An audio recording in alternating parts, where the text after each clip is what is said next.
உங்களுக்கு ஒரு மாமியார் இருந்திருப்பாங்கல்ல, அவங்க எப்படி இருந்தாங்க? சார் நான் லவ் மேரேஜ் தான் சார். சரி. கட்டின வெறும் பாவாடை தாவணியோட தான் அவங்க வீட்டுக்கு போனேன். வீடு கட்டினாங்க சார். ஒரு சித்தாள் விலையை கம்மி பண்ணிடுவாங்க எங்கள் மாமியார். ஏன் அது வந்து ஏன்னா சித்தாள் விலையை கம்மி பண்ணிட்டாங்க. ஒரு ஆளை கம்மி பண்ணிட்டு நான் தான் செய்வேன். கூட மாடத்தை கல் எடுக்கிறது, மண் சமுக்கிறது எல்லாமே செய்வேன். 3 மணிக்கு தான் நான் பல்லு தேய்ப்பேன். என்னடா சொல்ற? இப்போதான் பல்லு தேய்க்கிறியா, காலையிலேயே சாப்பிட சொன்னேனே அப்படின்னுவாங்க. ஆனால் அவங்க தெரியும் நான் பல்லு தேய்க்கல, வேலை செய்யணும் எல்லாமே 3 தெரியும். மணினா மதியம் 3 மணிக்கா? மதியம் 3 மணிக்கு தான் சார் பல்லு தேய்ப்பேன்.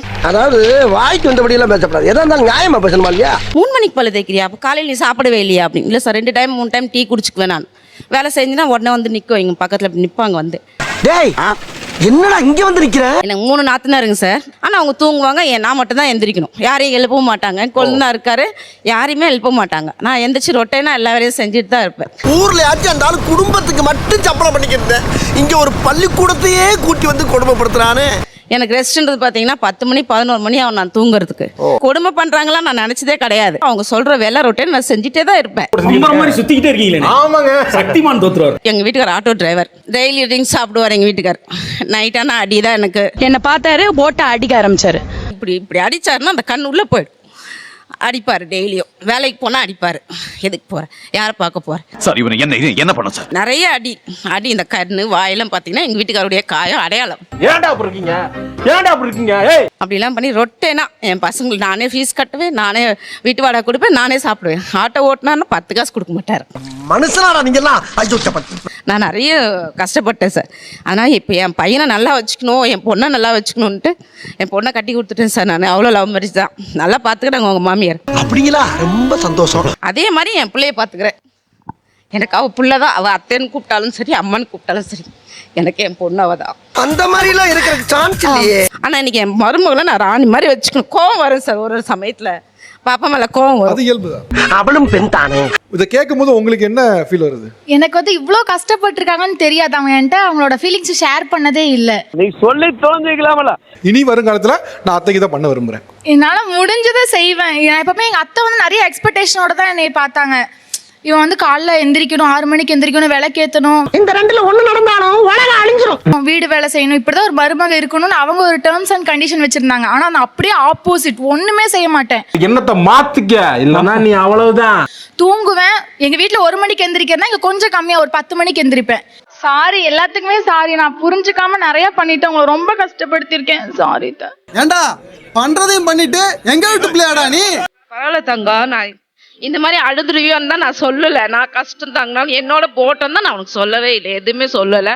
என்ன பயங்கர ஆவா சார் இது. இனிமேல் நான் உன்னை நல்லா வச்சுக்கணும்னு எனக்கு ஆசை. உண்மையாகவே என் வீட்டுக்கு வந்தால் என் பொண்ணு மாதிரி தான் நான் கடைசி வரைக்கும் நான் அவனுக்கு சப்போர்ட்டாக இருப்பேன். பையன் இருக்கானோ இல்லையோ நான் இருப்பேன். இன்னைக்கு தான் இது சொல்லணும்னு முடிவாக இருக்காட்டு. நிறைய சொல்லாம வேணாம்னு நினைச்சு திரும்பி பார்ப்பேன். ஆனா சொல்லிட்டேன். இவ்வளவு நாளா என் மனசுக்குள்ள இருக்க விஷயத்த யாருக்கிட்டயாச்சும் சொல்லணும்னு நினைச்சேன். அதுக்கு ஒரு நல்ல வாய்ப்பு கிடைச்சிருக்கு.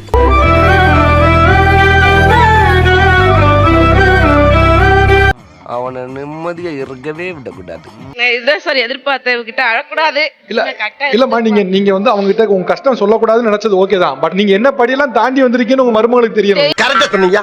தெரியணும் சார், அது சொன்னா அழுவும். அதனாலதான் சொல்லலீங்க, எல்லாம் சொல்லிருப்பேன். தெரியாது, தெரிஞ்சிருந்தா கண்டிப்பா நான் இப்படி இருந்திருக்க மாட்டேன். சரிம்மா, கவலைப்படாதீங்க. வரும் நாட்கள் இனிமையா அமையும்.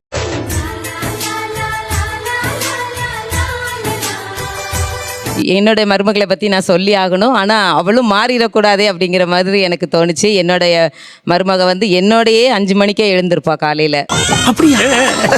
ஆக்சுவலாக அவளை ஃபஸ்ட்டு ஃபோட்டோவில் பார்க்கும்போது என்னோடய ஃப்ரெண்ட்ஸ்லாம் சொன்னாங்க, ரொம்ப ஆட்டிடியூட் கேர்ள் மாதிரி தெரியுறா, உங்களுக்கு வீட்டு வேலையெல்லாம் செய்கிற மாதிரிலாம் தெரியல பார்த்தா அப்படின்லாம் சொன்னாங்க. இன்னும் சொந்தக்காரங்க பார்க்குறவங்கலாம் வந்து சீக்கிரமாக தனி குடித்தனம் வச்சுருங்க, மனஸ்தாபங்கள் ஆனால் அதுக்கப்புறம் சந்திக்க முடியாத அளவுக்குலாம் ஆகும், அதனால் நீங்கள் கல்யாணம் ஆன உடனே பேசி தனியாக வச்சுருங்க அப்படின்னு சொன்னாங்க. இதெல்லாம் யாரா உன்கிட்ட கேட்டா? யாரா நீ? நானும் செல்லுங்களா, நீங்கள் தனியாக இருங்க, உங்களுக்கு ஒரு ப்ரைவசி இருக்கும், ஜாலியாக இருக்கலாம், கொஞ்ச நாள் என்ஜாய் பண்ணிவிட்டு அப்புறம் நம்ம ஒன்றா இருக்கலாம் அப்படின்லாம் சொன்னேன். ஆனால் என் மருமக தான் வந்து 1 இயர் தனியாக இருந்தால் கூட நமக்குள்ள ஒரு டிஸ்டன்ஸ் வந்துருமா, பையனையும் பொண்ணும் இங்கே தான் இருப்பேன் அப்படின்னு சொன்னாங்க. அவரே சொல்றாரா? Very good, very good, brilliant. இப்போ எல்லா மாமியார்களுக்கும் ஒரு ட்ரீம் மருமகள் ஒன்று இருக்கும்ல, அந்த மாதிரி இருக்கீங்க. அவங்க எனக்கு எந்த புகாரும் கிடையாதுப்பா, மருமகளை விட்டு ஆளே கிடையாது, அவங்க வந்து மொத்தமாக சரண்டர் ஆகிட்டாங்க. சரி சரி சரி, அண்ணன் பிரில்லியன்ட் பிரசங்கம் பண்ணாத. பொதுவா அது மாதிரி ஒரு யங் கப்பல்ஸ் கல்யாணம் பண்ணாங்கன்னா தனி குடித்தனம் போகணும் தான் எல்லாரும் விரும்புவாங்க. பிரைவசியில் பிரச்சனை வருது மாதிரி உங்களுக்கு அந்த மாதிரி தோணுதே இல்லையா? ஏன் இப்படி அந்த தனி குடித்தனம் போகணும்னு தோணுதே காரணம் என்ன? காரணம் நான் சொல்லவா?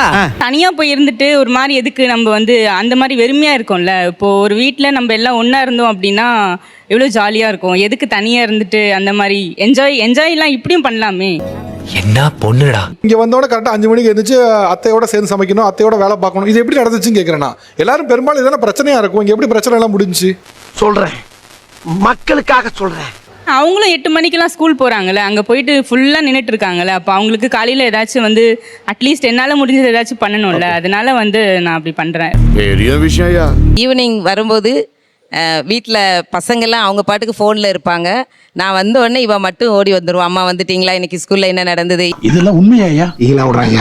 இது எல்லாமே எனக்கு அந்த பொண்ணு இல்லாத நான் ஃபீல் பண்ணது எல்லாமே எனக்கு ஃபுல்ஃபில் ஆன மாதிரி இருந்தது. சூப்பர். அது வந்து நீங்க சொன்ன மாதிரி வீட்ல போய் சுத்தி போடுங்க. Okay. கண்டிப்பா கண்டிப்பா சார். இனி காத்து கருப்பு எதுவும் ஆண்டாது.